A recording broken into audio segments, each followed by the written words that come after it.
அதிமுகவில இருந்து நிறைய பேர் வருவாங்கன்னு சொல்லியிருந்தீங்க. அந்த இணைப்பு எப்பொழுது சாத்தியமாகும்? ஜனவரி எண்டுக்குள்ள ஆகுன்னு சொல்லியிருக்காங்க. பொங்கலுக்கு முன்னாலேயே வர்றதுக்கு வாய்ப்பு இருக்கு.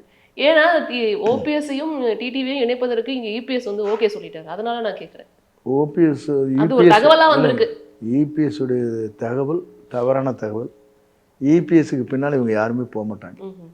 பாஜக அந்த பேச்சுவார்த்தையை நடத்தாதுன்னு நீங்க நினைக்கிறீங்க? பாஜக பேச்சுவார்த்தை நடந்தாலும் அதில் ஈல்டாக மாட்டாங்க. ஏன்னா பியூஷ் கோயல் என்ன சொல்லியிருக்காரு, விஜய் அவர்கள் மேல கான்சென்ட்ரேட் பண்ணாதீங்க, அவர் வெறுமனே வந்துட்டு ஓட்டை பிரிக்க தான் வருவாரு, ஸோ வேற வேற கவனத்தை மாத்துங்கன்னு சொல்லியிருக்காரு பியூஷ் கோயல். எண்ணங்கள் ஒவ்வொருத்தரும் ஒரு கருத்து இருக்குங்க. இந்த மண்ணை பற்றி தெரியாது நிறைய பேருக்கு. எப்படிங்க, இந்த மண்ணே வேறு, நார்த் இருக்கிறது வேறு, சவுத்தில் தமிழ்நாடு வேறுங்க. முதல்ல அதை தெரிஞ்சுக்கணும், முதல்ல புரிஞ்சுக்கணும் எல்லா கட்சியுமே. தமிழ்நாட்டில் மக்கள் ஒரு முடிவு செஞ்சுட்டாங்கன்னா அந்த முடிவு மாற்றவே முடியாது யாருனாலையும். இது 1977 நடந்த நிகழ்ச்சி ஒன்று தான் உங்களுக்கு எடுத்துக்காட்டு.